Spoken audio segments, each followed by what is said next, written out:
ಎಲ್ಲ ಪತ್ರಿಕಾ ಮಾಧ್ಯಮದವರಿಗೆ ನಮಸ್ಕಾರ. ನನ್ನ ಪಕ್ಕದಲ್ಲಿ ಒಬ್ಬರು ಅದ್ಭುತವಾದ ಡೈಲಾಗ್ ರೈಟರ್ ಇದ್ದಾರೆ, ಕನ್ನಡ ಚಿತ್ರರಂಗ ಕಂಡ ಅದ್ಭುತವಾದ ಡೈಲಾಗ್ ರೈಟ್ರು. ರೈಟ್ ಸೈಡಿಂದ ಇದು ಬರುತ್ತೆ ಅಂದ್ಕೊಂಡೆ, ಲೆಫ್ಟ್ ಸೈಡಿಂದ ಪ್ರದೀಪ್ ಈಶ್ವರ್ ಅವ್ರನ್ನೇ ತಿಂದಾಕೊಳ್ಳೋ ಥರ ಮಾತಾಡೋರು. ಅದು ಪ್ರದೀಪ್ ಈಶ್ವರ್ ಅವ್ರ ಟ್ಯಾಲೆಂಟು. ಆ ಟ್ಯಾಲೆಂಟಿಂದಲೇ ಇವತ್ತು ಅವ್ರು ವಿಧಾನಸೌಧದಲ್ಲಿ ಕೂತಿರೋದು. ಕಂಗ್ರಾಟ್ಸ್. ಎರಡನೇ ಸತಿ ಹೇಳ್ತಾ ಇದ್ದೀನಿ, ಪ್ರದೀಪ್ ಗೆದ್ದಾಗ ಒಂದು ಸತಿ ಹೇಳಿದ್ದೆ, ಈಗ ಎಲ್ಲರ ಮುಂದೆ ಹೇಳ್ತಾ ಇದ್ದೀನಿ. ಎರಡನೇದು, ನಮ್ಮ ದೊಡ್ಡ ಮನೆ ಯಾವತ್ತೂ ನಮ್ಮದವ್ರನ್ನ ಕೈ ಬಿಡಲ್ಲ ಅಂತ ಇದೆ ಒಂದು ನಿದರ್ಶನ. ಶಿವಣ್ಣ ಮತ್ತು ಗೀತಕ್ಕ ಎಷ್ಟೇ ಬ್ಯುಸಿ ಇದ್ದರು, ಶಿವಮೊಗ್ಗದಲ್ಲಿ ಅಷ್ಟು ಲಕ್ಷಾಂತರ ಜನ ಇವತ್ತು ಕಾಯ್ತಾ ಇದ್ರು. ಅವರ ನಂಬಿರೋ ಚಂದ್ರು ಫಿಲಮ್ ಮುಹೂರ್ತ ಅಂತ ನಿನ್ನೆ ವೋಟ್ ಹಾಕಿ ಇವತ್ತು ಅಲ್ಲಿಗೆ ಹೋಗ್ಬೇಕಾಗಿದ್ದಾರೋ ಇಲ್ಲಿಗೆ ಬಂದು ಹೋಗ್ತಾ ಇದ್ದಾರೆ. ಸೊ ಚಂದ್ರು ಅವ್ರ ಕಡೆಯಿಂದ ಥ್ಯಾಂಕ್ಸ್ ಗೀತಕ್ಕ ಮತ್ತು ಶಿವಣ್ಣನಿಗೆ. ಮೂರನೇದು, ಚಂದ್ರು ಬಗ್ಗೆ ಏನು ಮಾತಾಡೋಂಗೆ ಇಲ್ಲ. ಅವ್ರ ಮಾರ್ಕೆಟಿಂಗ್ ಮತ್ತು ಆ ಪ್ರೊಡ್ಯೂಸರ್ ಏನು ಅವ್ರದ್ದೊಂದು ಗುಣನ ನಾವು ಕಬ್ಜಾದಲ್ಲೇ ನೋಡಿದ್ದೀವಿ. ಇದು ಅವ್ರದ್ದು ಪ್ರೊಡ್ಯೂಸ್ ಮಾಡ್ತಾ ಇರೋ ಸಿನಿಮಾ.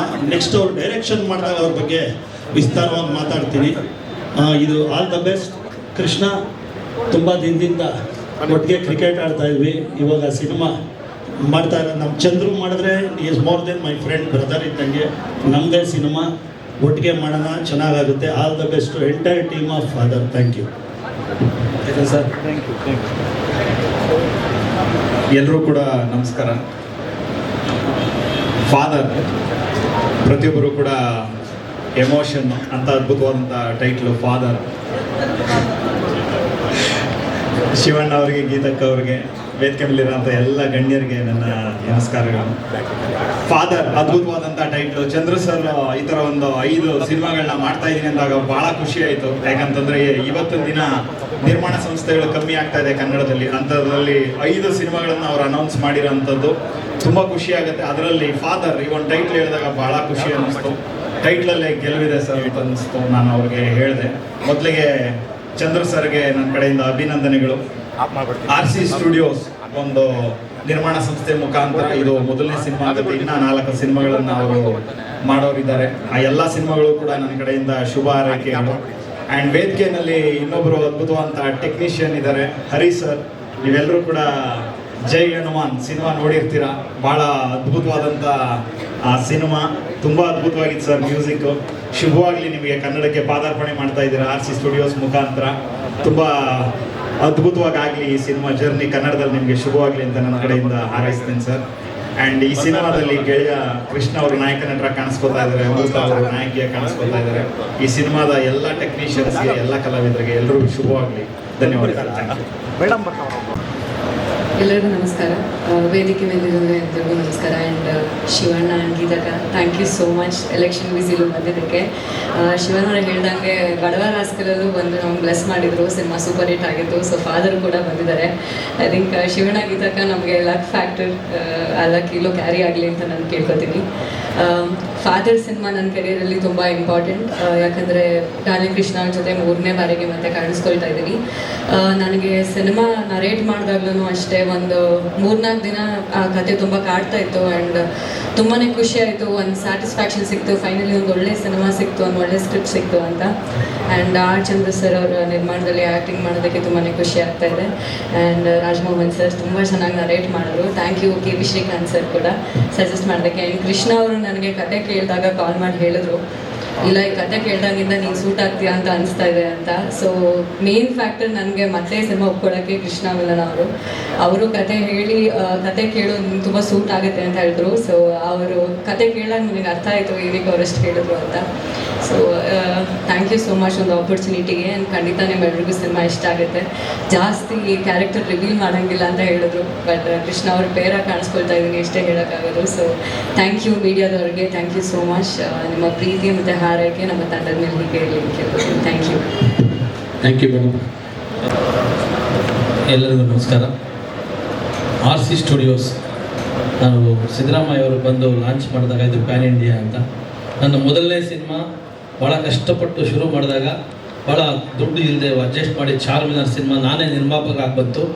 ಅದಕ್ಕೆ ನನಗೆ ಆಶೀರ್ವಾದ ಮಾಡಿದ್ದು ನಮ್ಮ ಅಣ್ಣ ಶಿವಣ್ಣ, ಗೀತಕ್ಕ ಅವರು. ಅಲ್ಲಿಂದ ಚಾರ್ಮಿನಾರ್ ಇಲ್ಲಿವರೆಗೂ ಎಲ್ಲ ಸೂಪರ್ ಹಿಟ್ ಸಿನಿಮಾಗಳು ಮಾಡ್ಕೊಂಡು ಬಂದ್ವಿ. ಈಗ ಶ್ರೀ ಸಿದ್ದೇಶ್ವರ ಎಂಟರ್ಪ್ರೈಸಸ್ ಇವತ್ತು ಪ್ಯಾನ್ ಇಂಡಿಯಾ ಗ್ಲೋಬಲಿ ಎಲ್ಲ ಅಪ್ಗ್ರೇಡ್ ಆಗಿರೋದ್ರಿಂದ ನಾವು RC ಸ್ಟುಡಿಯೋಸ್ ಅಂತ ಬ್ಯಾನರ್ನ ಅಪ್ಗ್ರೇಡ್ ಮಾಡಿದ್ವಿ. ಈ ಒಂದು ಲಾಂಚಿಂಗ್ನ ಸಿದ್ದರಾಮಯ್ಯ ಸಾಹೇಬರು, ನಮ್ಮ ರೇವಣ್ಣ ಸಾಹೇಬರು ಎಲ್ಲರೂ ಮಾಡಿದಾಗ ನನಗೊಂದು ಚಿಕ್ಕ ಒಂದು ಕೊರಗಿತ್ತು. ಅವತ್ತು ಅಣ್ಣ ಮತ್ತು ನಮ್ಮ ಗೀತಕ್ಕ ಬರೋಕ್ಕೆ ಆಗಿರಲಿಲ್ಲ. ಇವತ್ತು ಮುಹೂರ್ತ ಅವರಿಬ್ಬರು ಬಂದು ಶಿವ ಪಾರ್ವತಿ ಥರ ಬಂದು RC ಸ್ಟುಡಿಯೋಸ್ ಲಾಂಚ್ ಮಾಡಿಕೊಟ್ಟಿದ್ದಾರೆ, ಮುಹೂರ್ತ ಮಾಡಿದ್ದಾರೆ. ಇವತ್ತಿಂದ ಶೂಟಿಂಗಿಗೂ ನಮ್ಮ ಡಾರ್ಲಿಂಗ್ ಕೃಷ್ಣ ಸರ್, ಅಮೃತ ಅಯ್ಯಂಗಾರ್ ಮೇಡಮ್ ಮತ್ತು ಪ್ರಕಾಶ್ ರೈ ಸರ್.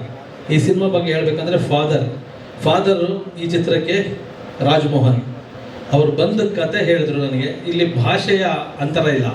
ನಾನು ಸುಮ್ಮನೆ ಕೂತಿದ್ದೆ. ನಮ್ಮ ಕಬ್ಜಾ ಡೈರೆಕ್ಟರ್ ಸೂರಿ, ಅಣ್ಣ ಒಂದು ಕತೆ ಕೇಳಿದೆ, ನೀವು ಕೇಳಬೇಕು, ಶಿವಣ್ಣ ಅವ್ರ ಹತ್ರ ಕೆಲಸ ಮಾಡಿದ್ದಾರೆ ಅವರು ಅಂದರು. ಹೌದಾ, ಅಣ್ಣಂದು ಯಾವ ಸಿನಿಮಾ ಅಂದರೆ ಬೈರಾಗಿ ಅಸೋಸಿಯೇಟ್ ಅಂದರು. ಅವ್ರು ಹೇಳಿ ಕರ್ಕೊಂಬಂದ್ರು. ಅಣ್ಣ ಕತೆ ಕೇಳಿದ ತಕ್ಷಣ ನನಗೆ ಈ ಥರ ಲೈನ್ಸು ಹುಟ್ಟೋದೇ ಕಷ್ಟ. ಎಮೋಷನಲ್ ಕತೆ ಮತ್ತು ಅಪ್ಪ ಮಗನ ಆ್ಯಕ್ಷನ್ನು, ಎಮೋಷನ್ನು, ಡ್ರಾಮಾ ನನಗೆ ಕಣ್ಣಲ್ಲಿ ನೀರು ಬಂತು. ಈ ಥರದ ಸಿನಿಮಾ ಇವತ್ತಿನ ಟ್ರೆಂಡಿಗೆ ಬೇಕು ಅಂತ ಅನ್ನಿಸ್ತು.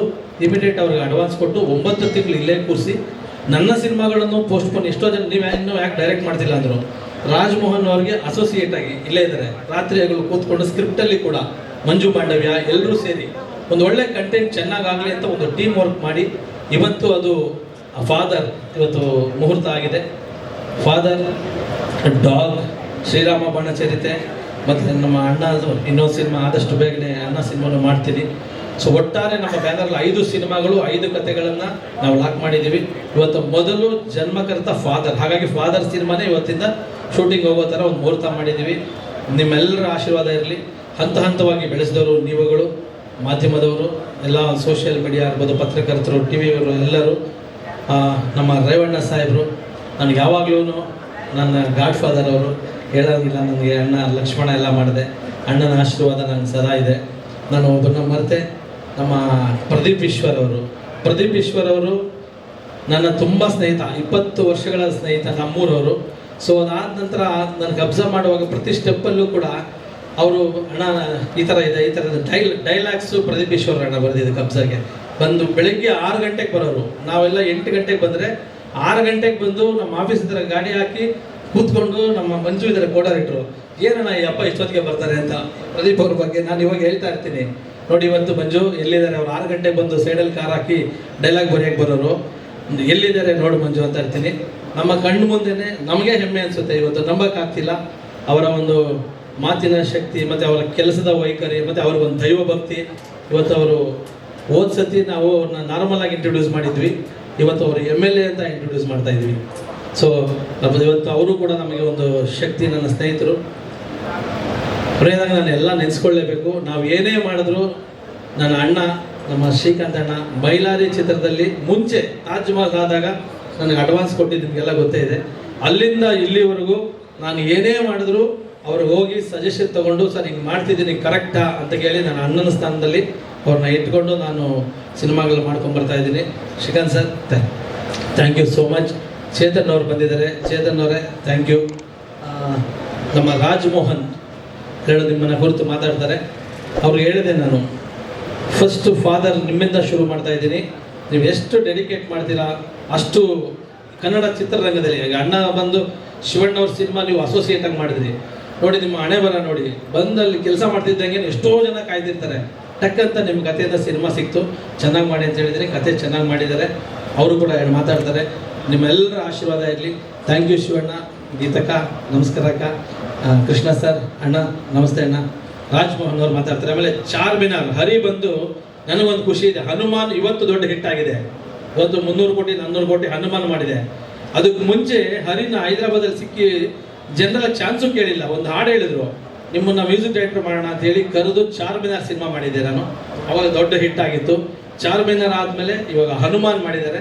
ಇವತ್ತು ನಾವೇ ಹರಿನ ಒಂದು ದೊಡ್ಡ ಮ್ಯೂಸಿಕ್ ಡೈರೆಕ್ಟರ್ ಅಂತ ನಮ್ಮ ಕನ್ನಡ ನಾನೇ ಮಾಡ್ತೀನಿ ಸರ್ ಅಂತ ಬಂದು ಮಾಡ್ತಿದ್ದಾರೆ. ಮಿರಾಯ್ ಅಂತ ಒಂದು ಸಿನಿಮಾ 150 ಕೋಟಿ ಬಡ್ಜೆಟ್ಟು, ಅದರಲ್ಲಿ ಬ್ಯುಸಿ ಇದ್ದರು ನನ್ನ ಈ ಸಿನಿಮಾನ ಮಾಡ್ತೀನಿ ಅಂತ ಮಾಡ್ತಿದ್ದಾರೆ. ಥ್ಯಾಂಕ್ ಯು ಹರಿ. ರಾಜ್ಮೋಹನ್ ಅವ್ರು ಮಾತಾಡ್ತಾರೆ ಸರ್.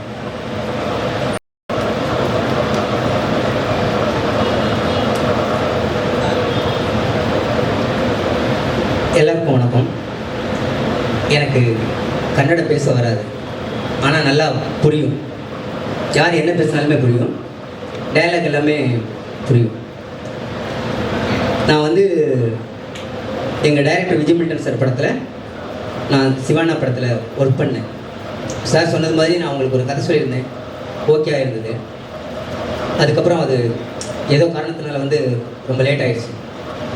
ஒரு நாள் சந்திர சார் சொன்னது மாதிரி பைராகியில் ஒர்க் பண்ண கோடையத்தில் ஒர்க் பண்ண சூரிங்கிறவர் வந்து எங்கள் டைரக்டர் கதை கேட்குறாங்க வரீங்களா அப்படின்னாரு. சரின்னு வந்து நான் சந்திர சார்கிட்ட கதை சொன்னேன். கதை கேட்கும்போதே நம்மளுடைய கதை இவங்களுக்கு பிடிக்கும் அப்படின்னு எனக்கு தோணுச்சுது. ஏன்னா அவர் கதை கேட்கும்போதே ஃபோனெல்லாம் ஆஃப் பண்ணி வச்சுட்டு தன்னை ஃப்ரீ பண்ணிக்கிட்டு அதை வந்து ரொம்ப நேசிச்சு, அது அவங்க ஒரு டைரக்டராக இருக்கிறதுனால தான் நினைக்கிறேன், நேசித்து அந்த கதையை கேட்டாங்க. அந்த கதை நான் அவங்களுக்கு சொன்னேன், 2 மணி நேரம் கதை சொன்னேன். 2 மணி நேரம் கதை சொல்லி முடிச்சதுமே அவங்க ஒன்றுமே பண்ணலை, எனக்கு வந்து அட்வான்ஸ் கொடுத்தாங்க. நான் சினிமாவில் தான் பார்த்துருக்கிறேன், கதை சொல்லி ஓகே பண்ணதையுமே அட்வான்ஸ் கொடுக்குறது. நான் தமிழில் 3 படம் பண்ணியிருக்கிறேன், குங்குமப்பூவும் கொஞ்சம்புறாவும், வானவராயன் வல்லவராயன், அட்ரஸ் 3 படம் பண்ணியிருக்கிறேன். அட்ரஸ் மட்டும் இன்னும் ரிலீஸ் ஆகலை. கதை கேட்பாங்க, ஓகே சொல்லுவோம், மீட்டிங்னுவாங்க, அந்த ப்ராசஸ் நடந்துக்கிட்டே இருக்கும். ஆனால் சந்திர சார் எனக்கு வந்து இம்மிடியேட்டாக எனக்கு அட்வான்ஸ் கொடுத்து கமிட் பண்ணாங்க. அதுக்கப்புறம் ஒவ்வொரு நாளுமே ஃபோன் பண்ணி, நான் ஊரில் இருக்கும்போதும் சரி, நான் ட்ராவலிங்கில் இருந்தாலும் சரி, எங்கே இருந்தாலுமே ஃபோன் பண்ணி கதையை பற்றி அவங்க சொல்லிக்கிட்டே இருப்பாங்க. ராஜி இது இப்படி இருக்குது, ராஜி இது இப்படி பண்ணிக்கலாமா, ராஜி இது இப்படி யோசிச்ச, ராஜி இப்படி ஒரு நெஜ சம்பவம் ஒன்று இருக்குது, ராஜி இப்படி ஒரு நெஜ கேரக்டர் இருக்கிறாங்க சார் அப்படின்னு.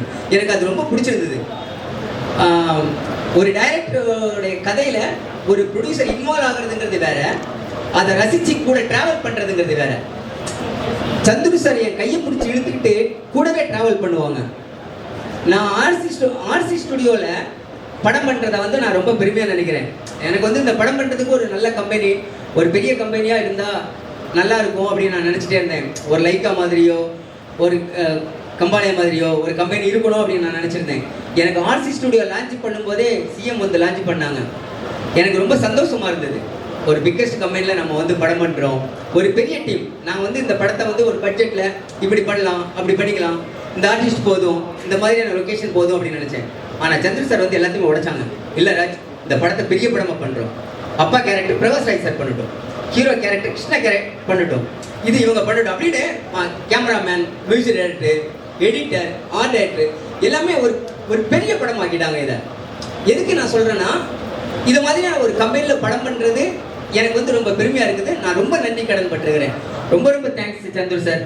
நான் வந்து எனக்கு எதுக்குன்னா, ஒரு படம் நல்லா வர்றதுக்கு வந்து ஒரு ப்ரொடியூசர் காரணம், கண்டிப்பாக டைரக்டரு காரணம் தான்.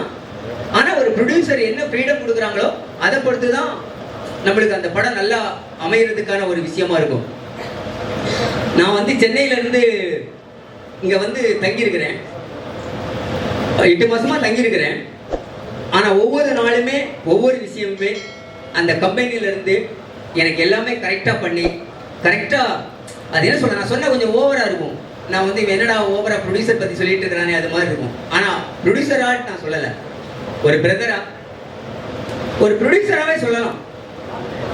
சென்னையிலேருந்து ஒருத்தவங்க வந்து தங்கியிருக்கிறான், டெய்லி எனி டைம் அவர் வந்து எங்கே சுற்றிக்கிட்டு எங்கே வேலையாக போயிட்டு எங்கே ஒர்க் பண்ணிட்டு வந்தாலுமே நைட் ஆனால் எங்கிட்ட ஒரு 5 நிமிஷம் உங்களுக்கு எல்லாமே கரெக்டாக இருக்குதா, கரெக்டாக நடக்குதுடா, ஏதாவது ஒன்றுன்னா தேவையா, ஒரு அவங்களுடைய மேனேஜர் ஒருத்தர் எனக்கு கொடுத்து டைரக்டருக்கு என்ன வேணுமோ அது எல்லாமே பண்ணுங்க அப்படின்னு சொல்லும்போது நம்மளுக்கும் நல்ல குஷியாக இருக்குது. நம்ம வந்து படம் பண்ணணும், நம்ம நல்லா பண்ணணும், இவங்களுக்கு நம்ம இந்த இண்டஸ்ட்ரியில் ஜெயிச்சிடணும் அப்படின்னு எனக்கு ரொம்ப ஆசையாக இருக்குது.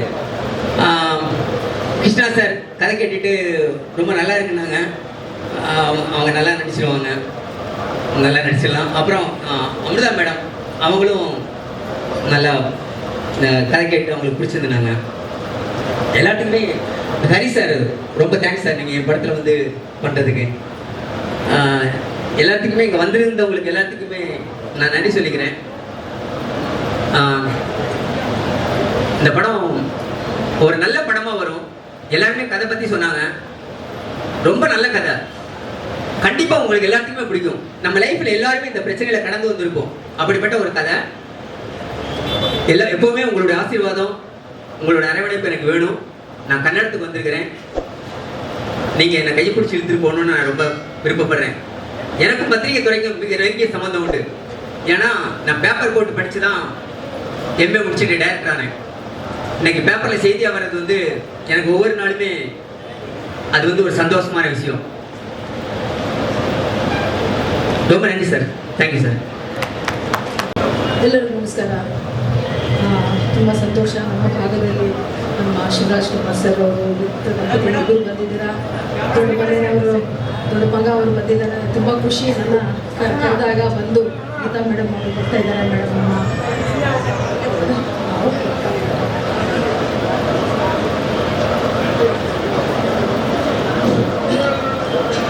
ದಂಪತಿಗಳು ಬಂದಿದ್ದಾರೆ. ದೇವಸ್ಥಾನದಲ್ಲಿ ಬಂದು ಆಶೀರ್ವಾದ ತಗೊಂಡು ಇಲ್ಲಿ ಪೂಜೆ ಮಾಡ್ತಾ ಇದ್ದಾರೆ. ಮೇಡಮ್ ನೀವು ಬರಬೇಕು, ಅಂದರೆ ನನ್ನ ಭಾಗ್ಯ ಅವ್ರಿಗೆ ಸನ್ಮಾನ ಮಾಡೋಂಥ ಪುಣ್ಯ ನನಗೆ ಅಂತ ಹೇಳಿ. ಯಾಕಂದರೆ ದೊಡ್ಡ ಮನೆ ಅಂತ ಹೇಳಿದ್ರೆ ರಾಜ್ಕುಮಾರ್ ಅವರಿಂದ ನಾವೆಲ್ಲರೂ ಅಭಿಮಾನಿಗಳು. ಎಲ್ಲದಕ್ಕಿಂತ ಪುನೀತ್ ಅವರು ಒಂದು ರೋಲ್ ಮಾಡೆಲ್ ನಮ್ಮೆಲ್ಲರಿಗೂ ನಮ್ಮ ಹೃದಯದಲ್ಲಿ ಅವರಿದ್ದಾರೆ. ಇವತ್ತು ಎಲೆಕ್ಷನ್ ಮುಗಿಸ್ಕೊಂಡು ಗಂಡ ಹೆಂಡತಿಬ್ಬರು ಬಂದಿದ್ದಾರೆ ಅಂತ ಹೇಳಿದ್ರೆ it's not easy thing ma'am. Such a tough it was. ಈ ಸಮ್ಮರಲ್ಲಿ ಅಷ್ಟೆಲ್ಲ ಓಡಾಡಿ ಆ ಕಮಿಟ್ಮೆಂಟ್ ಅಂತ ಹೇಳಿದ್ರೆ ಸರ್ ಅಂತ ಹೇಳ್ಬೋದು. ಆ ಒಂದು ವೃತ್ತಿಗೆ ಆ ಕಮಿಟ್ಮೆಂಟ್ ಅವ್ರು ಕೊಟ್ಟಿರೋವಂಥ ಅವರ ಒಂದು ಇಮೇಜನ್ನು ಇಲ್ಲಿ ಬಂದು ಇವತ್ತು ಅವ್ರ ಕಮಿಟ್ಮೆಂಟ್ ಅವ್ರು ಬಂದು ನಿಮ್ಮ ಜೊತೆಯಲ್ಲಿ ಹಂಚ್ಕೊತಾ ಇದ್ದಾರೆ. ಯಾಕಂದರೆ ಇದು ನಾವು ಗೀತಾ ಮೇಡಮ್ ಅವ್ರಿಗೆ ಹೇಳಬೇಕು. ದೇವರಾಜ್ ಅವರು, ನಾನು ದೇವರಾಜ್ ಅವರ ಗರ್ಭಪತ್ನಿ. ಗೀತಾ ಅವರು ಗೊತ್ತಿರೋರು, ಬಂಗಾರಪ್ಪರವರು ದೇವರಾಜ್ ಅವರ ಮೊದಲನೇ ಪೊಲಿಟಿಕಲ್ ಗುರು ಅಂತಾನೆ ಇವತ್ತಿಗೂ ನಾವು ಹೇಳ್ತೀವಿ. ಸೊ ಆ ಒಡನಾಟ ದೇವರಾಜ್ ಅವ್ರಿಗೂ, ಬಂಗಾರಪ್ಪ ಅವರು ಆ ಕಾಲದಲ್ಲಿ ದೇವರಾಜ್ ಅವರು ಫಸ್ಟ್ ಎಮ್ ಎಲ್ ಎ ಆದಾಗ he was just 28 years old. ಅವ್ರನ್ನ ಗುರುತಿಸಿ ಯುವಕರಾಗಿ ಫಸ್ಟ್ ಎಮ್ ಎಲ್ ಎ ಆಗಿ ಅಸೆಂಬ್ಲಿಗೆ ಹೋದವರು ಅವರು. ಸೊ ಅವ್ರನ್ನ ಗುರುತಿಸಿ ಅವತ್ತೇ ಅವರಿಗೆ KSRTC ಚೇರ್ಮನ್ ಕೊಟ್ಟಂಥದ್ದು. ಸೊ ಅವರ ಪೊಲಿಟಿಕಲ್ ಗುರು ಅಂತ ಇವತ್ತಿಗೂ ಅವ್ರ ಮೇಲೆ ನಮಗೆ ತುಂಬ ಅಭಿಮಾನ ಮತ್ತು ಗೌರವ ಇದೆ. ನಮ್ಮ ಅಣ್ಣ ಸಭಾದಂಥ ರೇವಣ್ಣ ಸರ್ ಅವರು ಬಂದಿದ್ದಾರೆ. ಅಣ್ಣ ತುಂಬ ಸಂತೋಷ. ನಮ್ಮ ಭಾಗದಲ್ಲಿ ಇಂಥ ಒಂದು ಒಳ್ಳೆ ಕಾರ್ಯಕ್ರಮ ನಡಿಬೇಕಾದ್ರೆ ತಾವು ಬಂದಿದ್ದಾರೆ. ಒಂದು ವೈಬ್ರೆಂಟ್ ಜಾಗ ಅಂತಲೇ ಹೇಳ್ಬೋದು. ಬಂಡಿ ಮಾಂಕಾಲಮ್ಮ ಗೊತ್ತಿದ್ದಿರೋ ನಮ್ಮ ಬೆಂಗಳೂರಲ್ಲಿ ಇಲ್ಲ. ಈ ಒಂದು ಟೀಮ್ ಇಲ್ಲಿ ಇದು ಕಂಪ್ಲೀಟ್ಲಿ ಫಿಲಮ್ ಲಾಂಚ್ ಅಂತಲೇ ಇವತ್ತು ಇಲ್ಲಿ ಫಾದರ್ ಅನ್ನೋ ಹೆಸರಲ್ಲಿ ಲಾಂಚ್ ಫಾದರ್ ಸರ್ ಆರ್ ಚಂದ್ರ ಅವರು ಮತ್ತು RC ಸ್ಟುಡಿಯೋಸ್ ಅವರ ಒಂದು ಲಾಂಚು ನಮ್ಮ ಸಿದ್ದರಾಮಣ್ಣ ಅವರು ಮಾಡಿದ್ದಾರೆ ಅಂತ ಹೇಳಿ ತುಂಬ ಖುಷಿ ಆಯಿತು. ಸೊ ಅವ್ರಿಗೆ ಒಳ್ಳೇದಾಗಲಿ. ಈಗ ಎಲೆಕ್ಷನ್ಸು ಆಗಿ ಬಂದಿದ್ದಾರೆ. ಸೊ ಅವ್ರಿಗೆ ಒಳ್ಳೇದಾಗಬೇಕು ಅಂತ ಹೇಳಿ ಸಕ್ಸಸ್ ಆಗಬೇಕು. ನಮ್ಮಂಥ ಹೆಣ್ಮಕ್ಳೆಲ್ಲರೂ ಮುಂದೆ ಬರಬೇಕು ರಾಜಕೀಯದಲ್ಲಿ ಅಂತ ಹೇಳ್ತಾ ಈ ಎರಡು ಮಾತು ಮಾತಾಡೋಕ್ಕೆ ಅವಕಾಶ ಕೊಟ್ಟು ತಮ್ಮೆಲ್ಲರಿಗೂ ಮತ್ತು ಡಾರ್ಲಿಂಗ್ ಕೃಷ್ಣ ಅವರು. ಸೊ ನಾನು ದೇವರಾಜ್ ವೈಫ್ ಅಂತ ಹೇಳಿದ್ರೆ ಗೊತ್ತಾಗಲ್ಲ ನಿಮಗೆ, ಯುವರಾಜ್ ಅವರು ಮದರ್ ಅಂತ ಹೇಳಬೇಕಾಗತ್ತೆ. ಸೊ ಯುವರಾಜ್ ತಮಗೆ ತುಂಬ ಕ್ಲೋಸ್ ಇದ್ದಾರೆ, ನಮಗೆ ಪರಿಚಯ ಇದ್ದಾರೆ. ನಮ್ಮ Fabrant Pradeep sir, very very happy to meet you. The first time I'm meeting you here.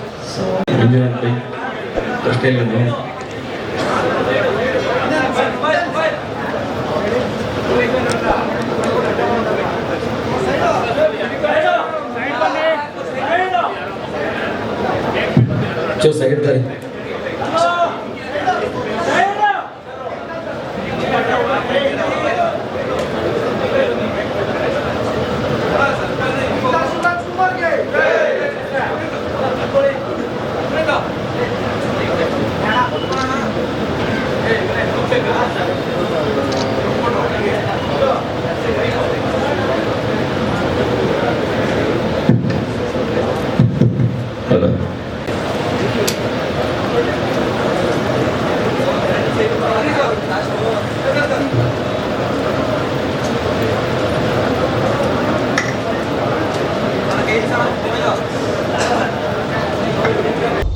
Cinema ಅಪ್ಡೇಟ್ಗಳಿಗಾಗಿ ನೋಡಿ ಬಾಕ್ಸ್